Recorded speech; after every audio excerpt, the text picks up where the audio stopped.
It's time for the Daily Stand Up Podcast presented by Agile Dad with your host, Lee Henson. Without any further ado, let's get started. Recently, I've been approached and had conversations about team working agreements and team agreements in general and how they impact an organization's ability to have business agility. And what I can tell you is many people consider the team working agreement a make or break critical point as far as the project is concerned. So I had an article that was sent to me. It was the author was Ranjith Ka, and it came out in early March, so it's roughly a month old. So it's a pretty new article. But he talks about how life and business norms have evolved over the last 36 months and how it's been more rapid than ever. And I can't agree more. So let's see where he takes this article. He starts in the business realm. We're in a constant flux of adapting faster, pivoting quicker, and realize the plans we made yesterday may or may not be successful for today. With distributed teams and remote working being the norm, there is a heightened awareness on the need to be transparent, build on open communication, make work visible, and extend a few of the paradigm shifts to make sure that we understand how agile development can be impacted. Okay, so far I'm in agreement. It's just I have a feeling this is going to be oversimplified. Let's see where he takes it. Each of us in our respective organizations are helping teams establish their own agile ways of working to enable development of releasable code faster with shorter feedback loops from our customer stakeholders and adapt more effectively. Okay, let's pause there. What I can tell you is a lot of these articles about team working agreements are really focused on software implementations. And what frustrates me is I think the need for a team working agreement, it has the greatest impact when it's not working with a software implementation. I think that the greatest need for this is when you have things that aren't necessarily software that still have high levels of volatility or different complexity and scenarios in working with offsite groups or with contractors or with other implementers that aren't necessarily part of what you're doing.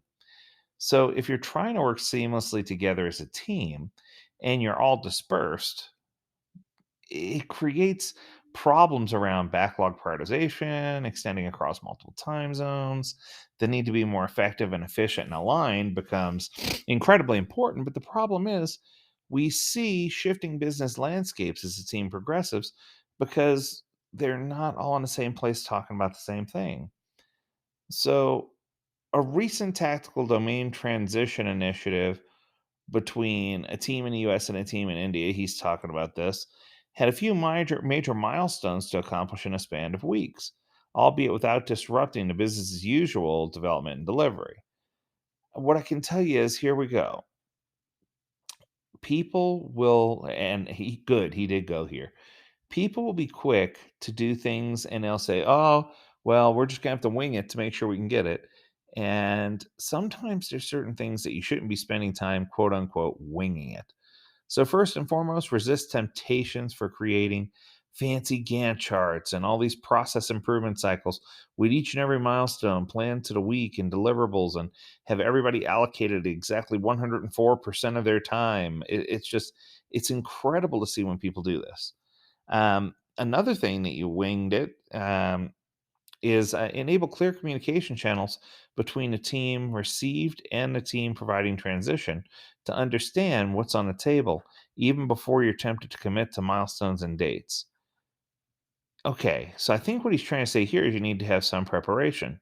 For years, I've been saying Agile requires some upfront planning and preparation, but there are many people who disagree and try to point me in a different direction. You should also, it says, clearly aligned objectives and expectations on both the teams, handing off and receiving transitions, in scope, out of scope dependencies, etc. Now, my goal obviously is to try to not have those handoffs or to reduce the number of handoffs if possible by creating cross functional teams and T shaped teams that can pick things up and carry them from cradle to grave. But what I've found is that sometimes that's not the case. Sometimes we get people who feel the need to coddle or not have these things work in a certain way. How about this one? A single backlog where transition activities and milestones compete for priority along with the business as usual sprint backlog. Now, I got news for you, Ranjit. This is how it is in 90% of the places where I go. We have planned deliverables that are part of a Scrum framework, and we often have the things that we have to do to keep the lights on that we're aware of, and those all fall great into a 2 week Scrum flow or a 2 week sprint flow in using Scrum or another lightweight agile method.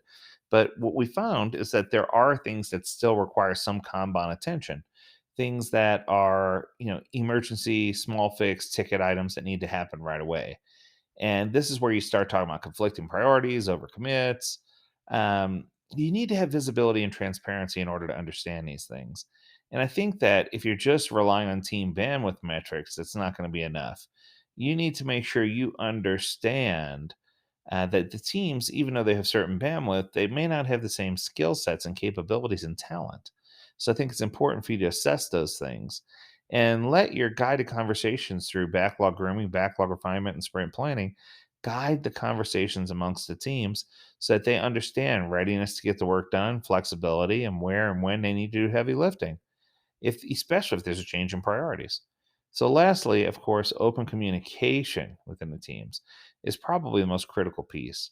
And you need to make sure you're incorporating stakeholder engagement and the inspect and adapt empirical process as needed in order to make sure that you can focus.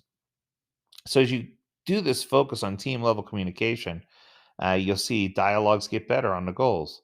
You'll start to see transition scope, expectations, even some assumptions or dependencies that the teams are going to become self managing and that they're going to be smart enough to evolve the plans when necessary in order to make sure they're making the adjustments or pivots that they need within the scope of what they can and can't do. So, within the scope of possible, right? And I think that it's important for them to understand that if there's something that's really impactful, that they need to consider that sooner. If there's something that may be less impactful but more cumbersome, push that to the bottom. It's important that they feel empowered that they can work with the product owner to help glean an understanding of why things are where they are and what we need to do with them. Now, that means that we have to be clearly visible and transparent. It also means we have to take input from all the team members, not just the scrum master and engineering manager. You need to continually evolve, throughput, and transition. Make sure any changes, adds, or deletes are notated so that we don't keep feeding the hidden factory. We need to be respectful in disagreements and understand that disagreements will happen. It's not if they will happen, it's when they will happen. So, with everyone staying consciously away from putting on their proverbial cart in front of the horse hat, the teams that do the best are the ones that thrive on open communication. They display mutual respect, and eventually, outcomes become much better than expected. Sometimes it takes a little time, but over time, it comes out much better. So I think it's just one of those things where you need to embrace and build trust and help find that environment of mutual respect and accountability so that you can create open dialogue. It sounds so easy when I just spew it off like that, but the truth is when you think about individuals and interactions and you think about how you need to treat people and eliminating comprehensive documentation, but allowing for documentation as needed, making sure you focus on individuals' interactions and lean away from processes and tools. When you start focusing on the five values, the focus, openness, respect, commitment, and extreme courage, that's when you're really going to start to see that you've turned a corner, and that's where you're going to be able to say you're more than just learning about Agile, but that you're actually a strong Agile practitioner. All right, so that's going to do it. And by the way, decent article, not bad. That's going to do it. I hope you enjoyed this episode. If you have a topic or an article you want us to review, feel free to reach out to us at learnmore@agiledad.com. We'd love to hear from you. And as always, we encourage you to stay healthy, stay well, and stay agile, my friends. Until next time, do take care.